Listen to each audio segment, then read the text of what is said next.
इस पर पूरी तरह कादिर है, पूरी तरह कुदरत रखता है। फरमाया अल्लज़ी खलक़ल मौत, वो जिसने मौत को खल्क किया, वल हयात, और जिसने जिंदगी को बनाया। किस लिए? लियब्लुवकुम अय्युकुम अहसनु अमला, ताकि तुम्हें आजमाए कि तुम में से किसका अमल बेहतर। मौत और हयात, पैदा होता है इंसान, जवान होता है, बड़ा होता है, पढ़ाई करता है, कारोबार करता है, पता नहीं कौन से बद्दोजर ज़िंदगी में देखता है, तो अल्लाह ने फरमाया इसका एक मकसद है। मकसद ये है कि पता चले तुम में से अच्छे अमल कौन करता है। तो हम यहाँ अमल करने आए हैं। क़यामत के दिन जो बात होगी वो आमाल की होगी, मकान जायदाद कार कोठी की बात नहीं होगी। तो आमाल, अच्छा अमल, अहसनु अमला के तहत मुफस्सिरीन ने लिखा है कि काम नेकी का जब भी करो ज़रा ज़्यादा ही अच्छा करके करो।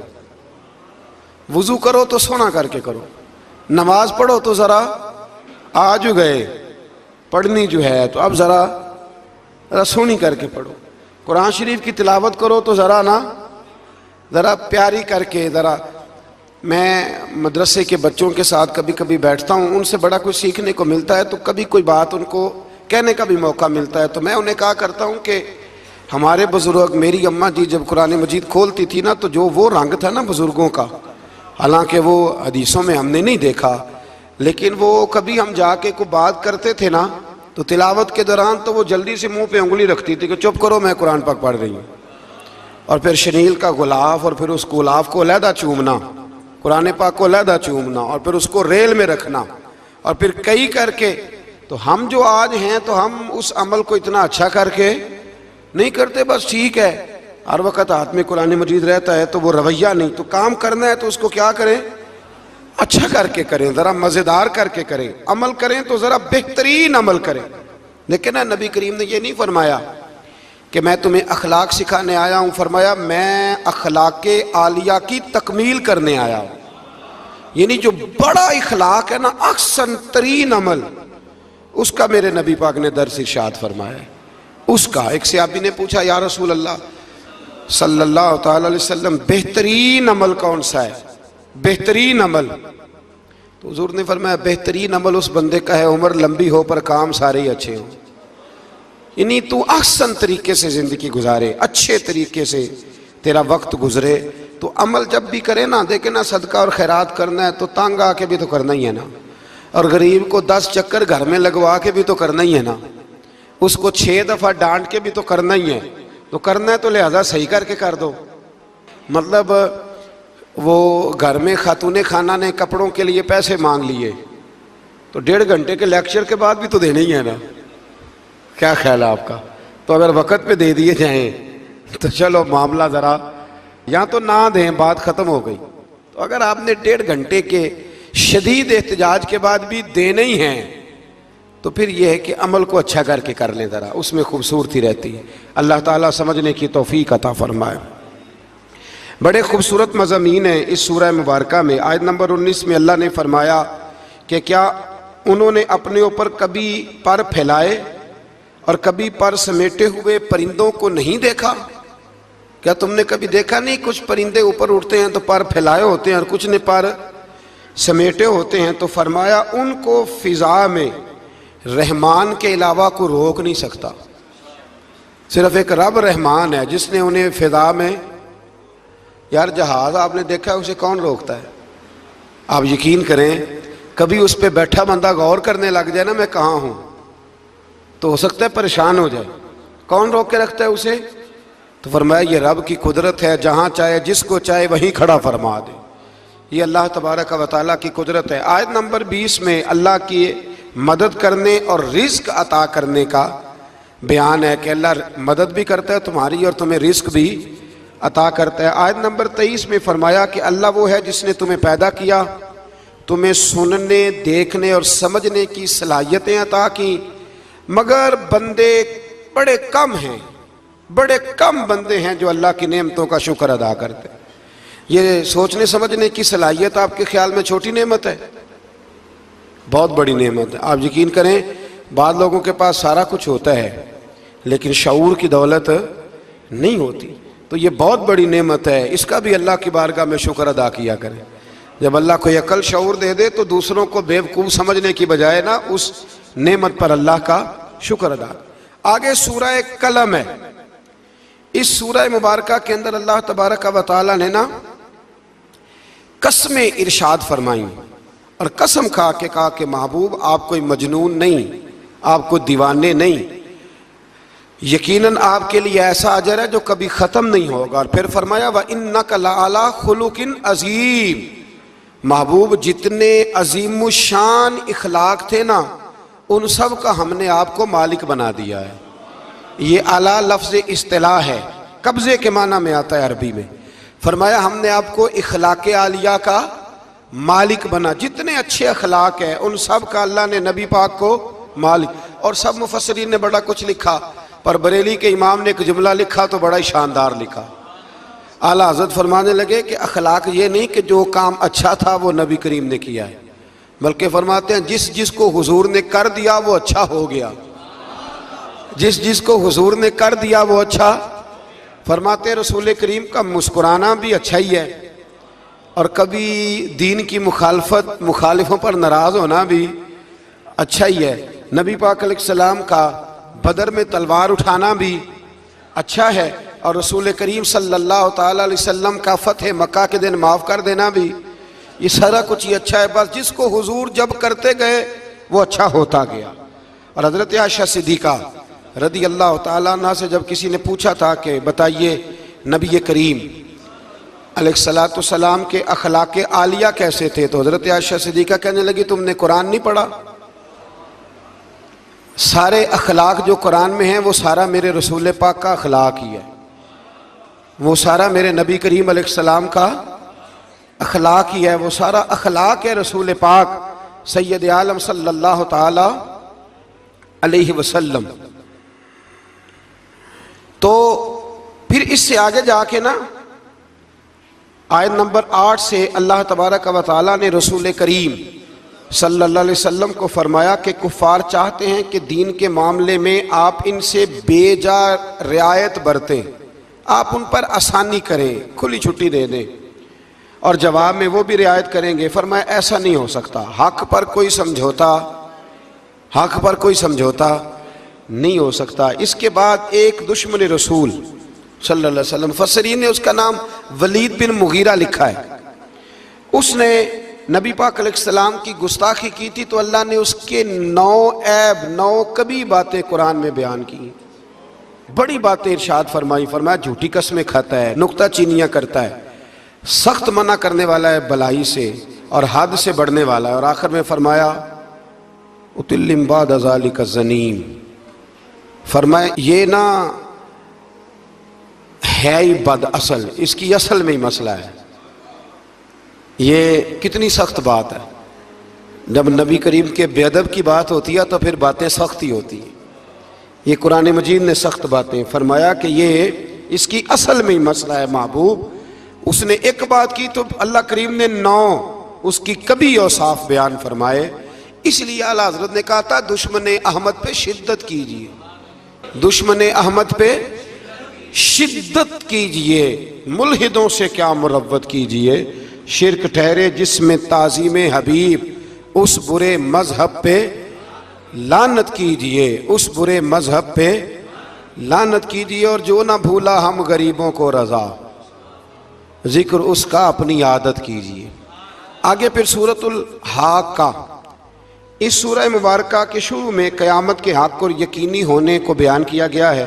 फिर कौम समूद और कौम आद और फ़िरौन पर नाजिल होने वाले आज़ाब का जिक्र है। ये सारे मज़ामीन पहले बयान हो चुके हैं ना जी, माशाअल्लाह तफसील से हम सुन चुके हैं। कौम आद, कौम समूद, इन सब के बारे में इस सूरह मुबारका में अल्लाह ने बयान फरमाया। इसी सूरह की आयत नंबर 19 से बताया कि क़यामत में जिसके नामा या माल उसके दाएँ हाथ में दिया जाएगा ये उसके सुरखरू होने की अलामत होगी।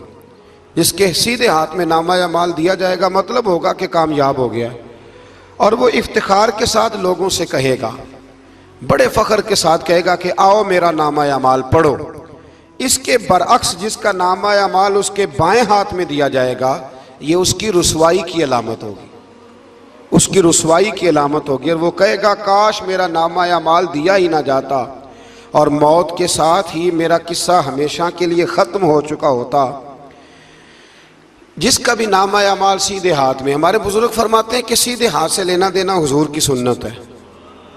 कोशिश करें लें भी सीधे हाथ से, दें भी, खाएं भी सीधे हाथ से। फरमाते हैं आदत ही सीधे हाथ की बना लो, जब क़यामत में फरिश्ते नामा या माल देने लगे तो आदत ही सीधे हाथ की हो, आदत ही सीधे हाथ की हो, आदत। और सीधे हाथ से लें, सीधे हाथ से ही दें। क़यामत में जिसका नामा या माल सीधे हाथ में दिया जाएगा समझिए वो कामयाब हुआ। और जब जिस बच्चे की फर्स्ट पोजीशन आई होती है ना, वो रिजल्ट कार्ड सारे मोहल्ले को दिखाता है, और जो फेल हो जाता है वो अब्बा जी को भी नहीं दिखाता।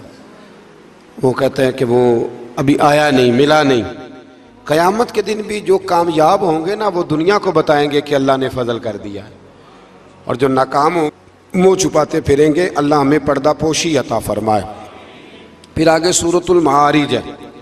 इस सूरत के शुरू में ही अज़ाब क़यामत का एक बार फिर बयान है कि हशर का एक दिन 50,000 साल के बराबर होगा। आसमान पिघले हुए तांबे की तरह हो जाएगा और पहाड़ धनी हुई रंगीन ऊन की तरह हो जाएंगे। कोई किसी का पुरसाने हाल न होगा। उस वक़्त मुजरिम ये तमन्ना करेंगे कि बीवी भाई रिश्तेदार, बीवी भाई रिश्तेदार और तमाम अहले ज़मीन सबको अपना फिदिया दे के अपनी जान छुड़ा ले, सबको धोंस दे आग में, लेकिन अपनी जान छुड़ा लें। उस दिन इंसान का ये हाल होगा। ये जो कुछ लोग, मैंने पहले भी कहा था कि कुछ लोग ना मजाक उड़ाते हैं क़यामत के अजाब का, कब्र के अजाब का। ये बात दुरुस्त नहीं है। देखें ना कि अल्लाह ताला ने कुरान मजीद की वाज़े आयात में अजाब का जिक्र फरमाया है। क्यों फरमाया है? कि लोग उस अजाब से डरे, उससे बचने के लिए तैयारी करें, ये बयान फरमाया। अब यहाँ लोग मजाक उड़ाते हैं माज़ अल्लाह ताला, कहते हैं देखो जी फलां मौलाना कह रहे थे बुच्चू आएंगे तो ये होगा। खुदा के बंदो, मौलाना कौन होते हैं? मौलाना कौन होते हैं ये बात करने वाले? ये तो हदीसों में आई, कुरान मजीद की आयात में आई। आप मजाक नहीं उड़ाएं, बल्कि कोशिश करें कि अल्लाह तबारक व तआला हमें समझने की तौफीक अता फरमाए। फिर आयत नंबर 19 से इंसान के कम हौसला होने, मुसीबत के वक़्त घबरा जाने और नफ़ा पहुँचने की सूरत में बुखल करने का जिक्र है। फरमाया बड़े कम हौसले वाला है, मुसीबत के वक़्त घबरा जाता है। और अगर इसे हम नफ़ा दें ना, तो जब नफ़ा मिले तो चाहिए था ना सखावत करता, तो उस वक़्त क्या करता है? बुखल करता है, कंजूसी करता है। अल्लाह फरमा रहा है, नबी पाक अलैहिस्सलाम ने फरमाया ये जो सखी होता है ना, फरमाया ये सखी बंदों के दिल के करीब भी होता है, अल्लाह के करीब भी होता है और जन्नत के करीब भी होता है। और फरमाया ये जो बखील होता है ना, बखील, ये बंदों से भी दूर ही होता है, बंदों से भी दूर है, जन्नत से भी दूर है और अल्लाह तबारक व तआला के कुर्ब से भी दूर है। और हुजूर फरमाते हैं जब सुबह सूरज तुलू होता है तो फरिश्ता दुआ करता है, अल्लाह सखी को ज़्यादा अता फरमा, और कहता है या अल्लाह जो कंजूसी करे ना उससे रोक ले, उसे ना दे, इसलिए कि जब वो नहीं दे रहा। बड़ी खूबसूरत मिसाल अल्लामा इस्माइल हकी ने लिखी है। आप फरमाते हैं कुएं से सारा पानी ख़त्म हो जाए तो नीचे से ताज़ा आ जाता है, और अगर पानी ख़त्म ना हो, अंदर ही पड़ा रहे तो बासी हो जाता है। तो ऐसा होना चाहिए कि एक दफ़ा सारा पानी ख़त्म, मैं आपको सारा माल सदका करने को नहीं कह रहा, लेकिन हज़रत अबू बकर सिद्दीक ने कई दफ़ा ये काम किया। हिजरत की रात भी सारे पैसे ही ले गए, तबूक के दिन भी सारे पैसे खर्च कर दिए। हुजूर ने ऐलान किया तो सारे पैसे ही। मौलाना हसन रज़ा साहब फरमाया करते थे आला हज़रत के भाई, बयां हो किस ज़ुबान से मर्तबा सिद्दीक़ अकबर का, कि महबूब खुदा महबूब है सिद्दीक़ अकबर का, और लुटाया राह हक ने घर कई बार इस मोहब्बत से कि लुट लुट कर हसन घर बन गया सिद्दीक़ अकबर का। लुट लुट कर हसन घर बन गया सिद्दीक़ अकबर का। तो कंजूसी से बचने की कोशिश करें। हाँ, इस्लाम फजूल खर्ची से मना करता है, फजूल खर्ची नहीं करें, लेकिन जहाँ खर्च करना हो वहाँ से कंजूसी भी न करें। फिर इससे आगे सूरह नूह का जिक्र है। इस सूरह के शुरू में ही नूह अलैहिस्सलाम का अपनी कौम की तरफ मबूस होने पर कौम को अल्लाह की इबादत की दावत देने और गुनाह छोड़ने का जिक्र है। फिर हज़रत नूह अलैहिस्सलाम ने जो अपनी कौम के बारे में अल्लाह से फरियाद की कि अल्लाह ये नहीं मानते, फिर अजाब आया, तो उस सारी बात का अल्लाह ने सूरह नूह के अंदर जिक्र फरमाया। फिर आगे सूरतुल जिन्न है, सूरह जिन्न। मैंने आपको पिछले कुछ असबाक में भी बताया था कि जिन्न नबी करीम अलैहिस्सलाम के ग़ुलाम थे, हुजूर का कलमा पढ़ते थे। जिन्नात मुसलमान होते हैं, बिला वजह किसी को तंग नहीं करते। हमारे यहाँ जितना शोर है ना जिन्नात के आने का, इतने आते नहीं, इतना काला जादू होता नहीं जितना कि हम लोगों ने समझ लिया है। कुरान मजीद की आखिरी 2 सूरतें पढ़ें, अल्लाह अपनी रहमत फरमाने वाला है, अल्लाह करम नवाजी करने वाला है। इस सूरत में इस अमर का बयान हुआ है कि जिन्नात जो थे वो आलम बाला में खबरों की सन गन के लिए, खबरें तलाश करने के लिए जाया करते थे, मगर अब वो वक्त आ गया है कि आलम बाला में उनका दाखिला बंद कर दिया गया है। एक वक्त था कि जिन्नात खबरें सुनने गिनने के लिए चले जाते थे, अब उनका दाखिला अब वहाँ की खबरें बता सकते। यानी को बाबा जी अगर कह देना कि मुझे जिन ने बताया है कि तेरी इतनी रोज़ी है, इतनी बांध है, तब तू मर जाएगा, तो ये बात इसलिए दुरुस्त नहीं कि अब जिन्नों का वहाँ जाना वैसे ही बंद हो गया। तो अब बाबा जी तो आपको पता है ना, ये भी कह देते हैं इल्ला माशाल्लाह कि वो चीज़ें पैसे मांगती हैं। यानी बड़ी बड़ी अजीब फ़लसफ़े के साथ ना वो चीज़ें पैसे मांगती हैं। तो मैंने कहा मतलब चीज़ों का पैसे मांगना तो समझ में नहीं आता, या फिर कोई ऐसी बात बता दी जाती है कि जिससे वो पैसे देने वाला माहौल बन जाता है। तो फरमाया अब इनका वहाँ जाना बंद है, और जो भी जाता है मुहाफिज उनका रास्ता रोक लेते हैं और आग के गोले उन पर बरसाए जाते हैं अगर आसमानों पर जाने की जिन कोशिश करें। जिन्नात ने मशवरा किया कि पूरे रूए ज़मीन का जायज़ा लेके देखें आखिर ये सारा मंजर क्यों तब्दील हो गया, तो ज़रूर कोई बड़ी तब्दीली आई है। हज़रत इब्ने अब्बास रज़ियल्लाहु तआला अन्हु ने बयान किया कि इनकी एक जमात मक्के की तरफ गई और वहाँ नबी पाक अलैहिस्सलाम अकाज़ के बाज़ार में अपने असहाब को सुबह की नमाज पढ़ा रहे थे। उन्होंने ये कुरान सुना और फिर जिन जाके दूसरों को कहने लगे कि ऐसा कुरान सुन के आए हैं कि जैसा कभी नहीं सुना। तो आओ फिर महबूब करीम की बारगाह में चलते हैं। खुद भी मुसलमान हुए और अपनी कौम को भी इस्लाम की दावत दी।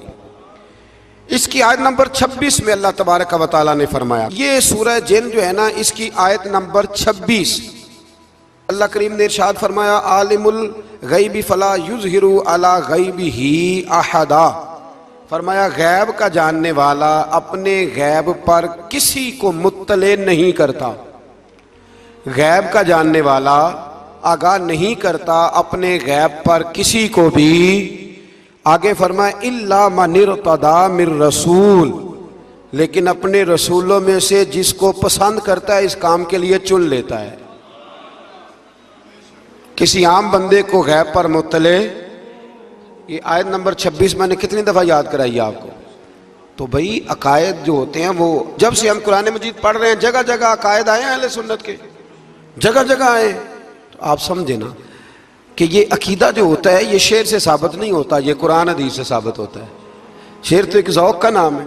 तो फरमाया आम आदमी को अल्लाह गैब पर इत्तला नहीं देता, पर अपने रसूलों में से जिसको चाहता है इस काम के लिए चुन लेता है। तो बताइए नबी पाक से बढ़ के भी अल्लाह किसी को चाहता है? हुजूर ने फरमाया खबरदार हो जाओ, उसने मुझे अपना महबूब बनाया है। आला व अना हबीबुल्लाह, खबरदार मैं अल्लाह का हबीब बन के आया हूं। तो इल्म गैब अल्लाह ने अपने रसूल को दिया और उसकी बरकत से नबी करीम अलैहिस्सलाम ने दीन का बहुत सारा काम किया। हबीब करीम अलैहिस्सलाम ने बहुत सारी बातें, और बहुत सारे ऐसे लोग हैं जो सिर्फ हुजूर का गैब देख के ईमान लाए, यानी ईमान ही गैब देख के लाए। खुद हजरत अब्बास नबी करीम के चचा, वो जब बदर के लिए आने लगे ना, वो आना उस वक़्त भी नहीं चाह रहे थे, पर कबीले और बरादरी ने मजबूर करके उन्हें साथ तैयार किया। वो आए ना तो जो घर में सोना पड़ा था ना वो एक जगह पे छोड़ आए। अपनी बीवी को कहने लगे कि मैं आ गया तो निकाल लूँगा, और अगर मैं कत्ल कर दिया गया तो तू ना निकाल के बच्चों पे खर्च कर देना। तो नबी पाक अलैहिस्सलाम के पास जब ये कैदी हो के आए तो हुजूर ने फरमाया चचा फिदिया दो, इतने पैसे दो, चले जाओ। तो कहने लगे मेरे पास तो शय ही कोई नहीं। वो जो 15 दिन उम्रे वाले वहाँ रहते हैं ना, वो 2.5 मन की शॉपिंग कर लेते हैं, और जब कस्टम वाला कहता है पैसे दो तो ताज़ा उम्रा किया होता है, कहते शय ही कोई नहीं। ये जुल्म है, ताज़ा उम्रा किया अभी आए हैं। हाँ जी, तो मतलब इतनी वो खस्ता हाली हो जाती है। ये मैं प्रैक्टिकल बता रहा हूँ अल्लाह के फजल से। एक से मैंने कहा तो मुझसे ले ले, कहता चुप करो तुसी को बिच बोल दे।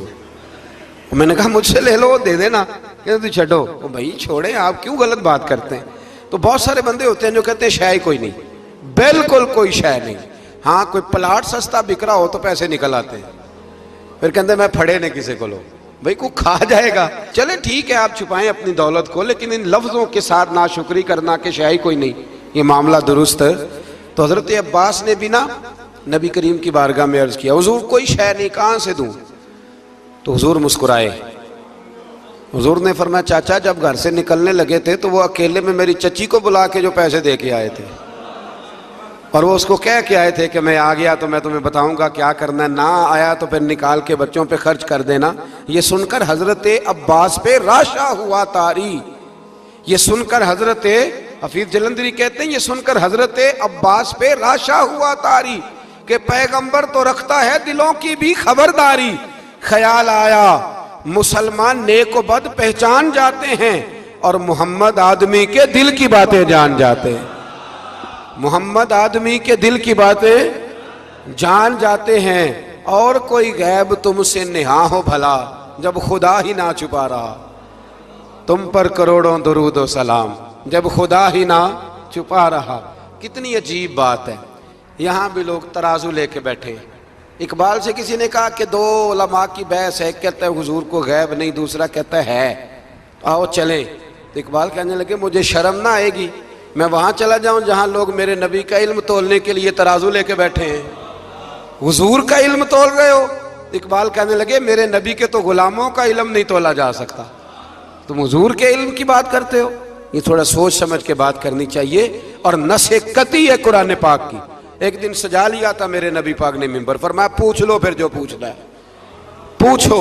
तो हजरत उमर जैसे लोग उठ के खड़े हो गए, कहा या रसूलल्लाह हम अल्लाह के रब होने पे राजी हैं, आपके रसूल होने पे राजी हैं, इस्लाम के दीन होने पे हुजूर हम बड़े राजी हैं, हम बड़े राजी। इसलिए ये तो ऐसा मसला है कि इस मसले को देख देख के लोग मुसलमान हुए। तो हजरत अब्बास को जब हुजूर ने सारी बात बताई ना, तो हजरत अब्बास कहने लगे फिदिया मर्जी का ले लेना, पर पहले मुझे कलमा पढ़ाओ। कहा क्यों। फरमाया मुझे समझ आ गई है, वो बात मेरे और मेरी बीवी के अलावा किसी को पता ही नहीं, अगर आपको पता चली है तो यकीनन आपको कोई बताने वाला है, तो वो जो आपको बताने वाला है ना वही रब्बुल आलमीन है। तो हुजूर का तो गैब देख के दुनिया कलमा पढ़ जाती थी। इस पर बड़ी तफसील से मैंने एक दफ़ा बात की थी, मौका मिला तो वो सारी रिवायात एक जगह किसी वक्त जमा करेंगे इंशाअल्लाह ताला, और आपको अर्ज़ करेंगे कि वो क्या खूबसूरत माजरा है। और अब तो अल्हम्दुलिल्लाह एक और आसानी भी हो गई है। मेरी बातें कोई इस काबिल तो नहीं थी, लेकिन चूंकि अल्लाह रसूल के फरामीन थे तो एक दोस्त ने लिखनी शुरू कर दी, इंशाअल्लाह जल्दी छप भी जाएंगी। तो अर्ज़ करने का मकसद ये है कि ये चीज़ें आएंगी और आपको बताएंगे कि अल्लाह ने अपने महबूब करीम को किस तरह गैब के खजानों की कुंजियाँ अता फरमाई हुई। तो इससे आगे फिर सूरह मुज़म्मिल शुरू होती है। सुभान अल्लाह। सूरह या अय्युहल मुज़म्मिल, कहा ओ चादर ओढ़ने वाले महबूब, कुमिल लैला इल्ला कलीला, सारी रात ना बेदार रहा कर, थोड़ा आराम भी कर लिया कर, थोड़ा सा। क्या कहा हजरत ने, खुदा की रजा चाहते हैं दो आलम, खुदा चाहता है रजा। और दरवेश कहते हैं रब आखे सोने महबूबा तेरे 100 नाज उठाना हाँ, लोग की मेरिया कसमां चाहते ने, मैं तेरिया कसमां चाहना। कहा ए मेरे प्यारे हबीब, ए चादर ओढ़ने वाले, थोड़ा आराम भी किया करें। हुजूर सारी रात नमाज पढ़ते थे ना, तो अल्लाह ने कहा महबूब थोड़ा आराम भी किया करें। फिर इसमें बड़े खूबसूरत चीज़ें अल्लाह करीम ने बयान फरमाई हैं, क़यामत की हौलनाकियों का भी जिक्र फरमाया है। फिर आखिर में फरमाया कि तुम अपनी भलाई के लिए जो कुछ भी आगे भेजोगे, इसको अल्लाह ताला के पास इससे बेहतर और ज़्यादा सवाब वाला पाओगे। यानी इसका माना यह भी हो सकता है कि अपनी सोच से ज़्यादा तुम सवाब पाओगे जो चीज़ आखिरत के लिए तुम भेजोगे। और अल्लाह से मग़फ़िरत तलब करते रहो, बेशक अल्लाह बहुत मग़फ़िरत फरमाने वाला और बेहद रहम करने वाला है। फिर इससे आगे सूरह मुदस्सिर है, मुज़म्मिल के फ़ौरन बाद सूरह मुदस्सर, इस सूरह मुबारक में बड़ा खूबसूरत अंदाज है। या अय्युहल मुदस्सिर, ए चादर ओढ़ने वाले, कुम फअनज़िर, उठिए और लोगों को डराइए। उठिए, आप पैगाम दीजिए, उठिए लोगों को डराइए। उठ बांध कमर क्यों डरता है, फिर देख खुदा क्या करता है। आप उठिए। इस सूरत में अल्लाह ताला ने आपको शान महबूबी के साथ खिताब करते हुए फरमाया है, चादर ओढ़ने वाले उठिए और लोगों को अल्लाह के अजाब से डराइए और अपने रब की किबरियाई का ऐलान फरमाइए। बताइए कि आपका रब कितना बड़ा है। आयत नंबर 42 में फरमाया, जहन्नमियों से पूछा जाएगा तुम्हारे जहन्नम में जाने का सबब क्या बना। ये सूरह मुदस्सर की आयत नंबर 42, 42, चलो बता लिया आखिरी ने। आयत नंबर 42, जहन्नमियों से पूछा जाएगा जहन्नम में आए हो तो सबब क्या बना। तो वो पहला सबब बताएंगे कि हम नमाज पढ़ने वालों में से ना थे। पहला सबब दोज़ख में जाने का नमाज ना पढ़ना है। रमजान के बाद भी पढ़ेंगे इंशाल्लाह, और ईद वाले दिन भी पूरी 5 पढ़नी है इंशाल्लाह, पूरी 5। ये नए कपड़े लोगों को बाद में दिखाना, पहले सवेरे पहन के ना रब की बारगाह में जाओ। सवेरे पहन के ना, अल्लामा अब्दुल सत्तार खान न्याजी, अल्लामा न्याजी, मैं जब उनके मज़ार पे जाता ना, मियाँ वाली जाने का जब मौका मिलता है तो मैं ना खड़ा होता हूँ। आप यकीन करें, उस बंदे की कब्र पे खड़े होके भी जज्बा ही मिलता है। क्या बंदा था वो ना, पगड़ी बांधते थे बड़ी। हमारे बरेली शरीफ के बुजुर्ग भी ना वो पगड़ी बांधते शिमले वाली। चले आज बात आ गया तो उसकी भी मैं हिकमत बता दूं। वहां ना सिख भी पगड़ी बांधते हैं, तो कपड़ा भी अक्सर एक जैसा ही उनके लिए आता, तो मुसलमान भी खरीद लेते थे। तो वो सिख जो होता है ना, वो शिमला नहीं निकालता, तो उससे फर्क करने के लिए वहां के मशाइख ने ना शिमला निकालना शुरू किया। तो मैं शादी बांधा करता था, तो एक दफा मुझे हजरत मुफ्ती तहसीन रजा साहब रहमतुल्लाह ताला अलैह फरमाने लगे शिमले वाली बांधा करो। तो मैंने कहा हुजूर अब छोटे लोगों को तो अच्छी नहीं ना लगती। तो फरमाने लगे लोगों को थोड़ी दिखानी है, ये तो रसूलुल्लाह की सुन्नत है, तो आप शिमले वाली बांधे। जब हम जो कह रहे हैं, तो मैं भी अक्सर वो पगड़ी बांधता हूँ, और कभी बहुत बड़ी बांधते थे। तो अल्लामा न्याजी पगड़ी बांधते थे, तो जिन लोगों ने देखा बड़ी ऊंची होती थी, और बड़ी ऊंची पगड़ी, और हाथ में छड़ी होती थी, और कभी वो तकरीर करते थे तो जमीन पे लगाते थे, तो पता चलता था कि मर्द बात कर रहा है। और अल्लामा इकबाल के डायरेक्ट शागिर्द थे अल्लामा अब्दुल सत्तार न्याजी, शागिर्द। वो मदीना शरीफ जाने लगे ना, तो किसी ने उनसे कहा न्याजी साहब ये पगड़ी उतार के जाओ, ये पगड़ी उतार के जाओ। तो अल्लामा न्याजी साहब फरमाने लगे क्यों उतार के जाऊं, पहन के जाऊंगा। जब हुजूर की बारगाह में न्याजी का सर झुकेगा तो शिमला भी झुकेगा, और दुनिया को पता चलेगा जिसका सर कभी कहीं नहीं ना झुकता, इस रोजे पे आके उसकी गर्दन भी झुक जाया करती। इसलिए साथ लेके जानी है पगड़ी, ताकि लोगों को पता चले। तो आप नए कपड़े पहन के ना कभी साज संवर के मस्जिद भी जाया करें, खूबसूरत हो के। कुरान मजीद ने कहा गालिबन नामे पारे में है कि नमाज के वक्त जीनत इख्तियार करो, अच्छे बन के। तो नए कपड़े पहन के ना ईद वाले दिन 5 नमाजें पाबंदी से पढ़नी है इंशाअल्लाह ताला। ये राश देखना है इंशाअल्लाह ताला, पता चलेगा कि रमज़ान के रोज़ों ने असर किया हमारे ऊपर। तो जहन्नमियों से पूछा जाएगा दोज़ख में आने का सबब क्या बना, तो कहेंगे हम नमाज पढ़ने वालों में से ना थे, और दूसरी बात ये कहेंगे कि हम मिस्कीन को खाना नहीं खिलाते थे। दोज़ख में जाने का दूसरा सबब कि तौफीक के बावजूद लोग मिस्कीनों का ख्याल नहीं रखते। और तीसरी बात वो ये कहेंगे कि हम लगव कामों में मशगूल रहते थे।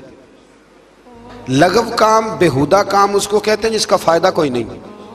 ये बड़े बड़े सियाने लोग गेमें खेलते, सियाने लोग, अक्लमंद लोग। तो ये जहन्नम में जाने का तीसरा सबब कुरान ने बयान किया। लगविया, फट्टे पे बैठ गए, फजूल बात शुरू कर दी। भाई इससे बेहतर था तो कुरान मजीद की तिलावत करता। ऐसे ही बिला वजह लगवियात हैं ये सारी। मैं मना नहीं करता खाना खाने के लिए कभी ज़रूर जाएं, लेकिन ये माहौल ही बना लेना कि आज तुझे पार्टी है तो कल मुझे पार्टी है तो परसों उसको पार्टी है। तो ये शुगल मेला हर वक्त का, मुसलमान के पास तो इतना वक्त ही नहीं। एक दोस्त मुझे कहने लगे कि मैं आजकल बड़ा बोर हो रहा हूँ, तो मैंने कहा तो असल में फारग है, वरना हमारे पास तो टाइम ही कोई नहीं बोर होने का। बंदा मतलब को फुर्सत मिले तो बोर हो ना, पता नहीं कहाँ से लोग टाइम निकाल लेते, अब बोर भी हो लेते। तो आप फारिग लगवियात से बचे। लगव काम करना जहन्नुम में जाने का तीसरा सबब है। ये कुरान मजीद ने इस सूरह मुबारका की आयत नंबर 42 में इरशाद फरमाया। और चौथे नंबर पर कहेंगे हम क़यामत के दिन को झुटलाते थे कि मौत हमारे सर पे आ गई। ये 4 काम है जो जहन्नम में जाने का सबब बनेंगे। नमाज ना पढ़ना, पहला काम मिस्कीन को खाना न खिलाना, और तीसरा लगव और फजूल कामों में मशगूल रहना, बिल्कुल किसी कोई फायदा ही नहीं वो काम करते रहना, बिल्कुल बेमाना बेमकसद काम करना। और चौथे नंबर पे कहेंगे कि हम क़यामत के दिन को, आज भी कुछ लोग कह देते हैं कि मरेंगे तो देखी जाएगी। मसलन क्या देख लेंगे आप, इतनी बड़ी जुर्रत, इतनी बड़ी। अल्लाह ताला हमें समझने की तौफीक अता फरमाए। सूरतुल क़यामा शुरू हो जाती है जी इससे आगे। इस सूरह मुबारका के अंदर अल्लाह तबारक व तआला ने इन लोगों के बारे में जो आखिरत के मुनकर हैं, अल्लाह ताला ने कसम जिक्र फरमा के इरशाद फरमाया, क्या इंसान ने ये गुमान कर रखा है कि हम मरने के बाद इसकी हड्डियों को जमा नहीं करेंगे? क्यों नहीं, हम इस बात पर कादर हैं कि इनकी उंगलियों के पोरे जैसे पहले थे वैसे ही बना देंगे। यानी उंगलियां तक तुम्हारी जमा कर ली जाएंगी, उंगलियां तक। क़यामत के दिन तुम्हें किसी की कब्र खुली तो उसको देखा कि हड्डियों का पिंजर बन गया, लेकिन अल्लाह उसे भी क़यामत में जमा फरमाएगा दोबारा से। और वो मिसाल मैं 3 चौथे पारे में दे चुका हूँ, जब हज़रत इब्राहीम अलैहिस्सलाम ने जानवरों का, परिंदों का कीमा करके रखा था और कहा पुकारिए, तो वो सारे अपने परों पर दौड़ते हुए हाजिर हो गए थे। आगे सूरह दहर शुरू होती है, सूरह दहर, ये 29वां पारा है। और इसमें सूरतें अगरचे छोटी छोटी हैं, पर क्या बात है सब सूरतों की। हर सूरह मुबारका बड़ी अपने अंदर इम्तियाजी शान रखती है। सूरह दहर में फरमाया, हल अता अलल इंसानीहीनुम मिनद्दहरि लम यकुन शैय्यम मज़कूरा। फरमाया बेशक गुजरा है इंसान पर ज़माना एक ऐसा कि जब वो कोई काबिल ज़िक्र चीज़ नहीं था। एक वक़्त था कि जब कोई इसका ज़िक्र था कि नहीं, वो वक़्त भी जब ना नाम था ना वल्दियत थी। फिर दुनिया में आके लोग समझते हैं कि मैं उठता हूँ तो ज़माना उठता है, मैं बैठता हूँ तो ज़माना मेरी वजह से निज़ाम चलता है। तो अल्लाह फरमाते हीन मिनद्दहरि लम यकुन शैय्यम मज़कूरा, तेरा तो जिक्र ही कोई नहीं था, तेरा तो जानता ही कोई नहीं था, ये तो रब ने तुझे पैदा किया है। तो अब तू समझता है कि मैं कोई चीज़ हूँ। बड़े बड़े लोगों की कब्रों पे जाओ, कोई पूछने वाला नहीं, कोई नहीं।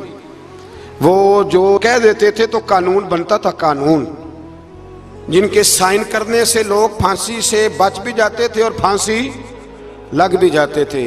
आज उनका जानने पहचानने वाला कोई नहीं। तो इंसान ना भूल जाता है, भूल जाता है। एक दौर वो भी होता है, एक दौर वो भी होता है जब बस में बैठने को जगह कोई नहीं देता, और एक दौर वो भी होता है कि दर्जनों कारें लेके लोग गलियों में खड़े होते हैं। इंसान को सारे वक्त याद रखने चाहिए, इसे भूलना। हुजूर अलैहिस्सलाम अक्सर फरमाया करते थे कि मैं तो उस माँ का बेटा हूँ जो गोश्त के खुश्क टुकड़े खा के भी गुजारा कर लेती थी, गोश्त के खुश्क टुकड़े खा के भी गुजारा कर लेती थी। और हज़रत उमर फ़ारूक की ज़ुबान पर यह जुमला सारी उम्र रहा कि मैं ऊँट चराने वाले का बेटा हूँ, यानी सारी ज़िंदगी रहा। लोग भूल जाते, भूल जाते। महमूद गज़नवी ने अय्याज़ को बड़ा नवाजा। लोगों ने शिकायत की कि अय्याज़ तो आपसे तोहफे ले लेके तो जंगल में जमा कर रहा है दौलत। महमूद कहने लगे तुम्हें कैसे पता? कहने लगे असर के बाद कहाँ जाता है रोज़, पता है? लगा नहीं। तो कहा फिर आपको आज तक ये नहीं पता कि असर? महमूद कहने लगे वाकई यार इसने कभी बताया नहीं असर के बाद कहाँ होता है। असर की नमाज पढ़ के महमूद अय्याज़ के पीछे पीछे गए तो जंगल में जाके ना एक झोंपड़ी, अंदर से कुंडी लगा ली, सिपाही साथ थे। महमूद ने गुस्से से दरवाज़ा बजाया, खटखटाया, अय्याज़ ने झट से दरवाज़ा खोला। महमूद धक्का दे के अंदर गए तो देखा तो एक फटी हुई चटाई, एक पुराना कुर्ता, टूटे हुए जूते, एक पगड़ी और थोड़ा सा ना सामान हल्का फुल्का बिखरा पड़ा है। ये क्या है, क्यों आते हो यहाँ, बताया क्यों नहीं? तो अय्याज़ कहने लगे बादशाह मैं यहाँ ना रोज़ाना अपनी औकात याद करने आता। क्या मतलब? कहने लगे जब मैं तेरे पास आया था तो ये वाला मैंने पहना हुआ था लिबास, ये मेरे घर की कुल मालियत थी, तो बादशाह है। आज अगर तू नाराज़ हो जाए तो कौन पूछ सकता है?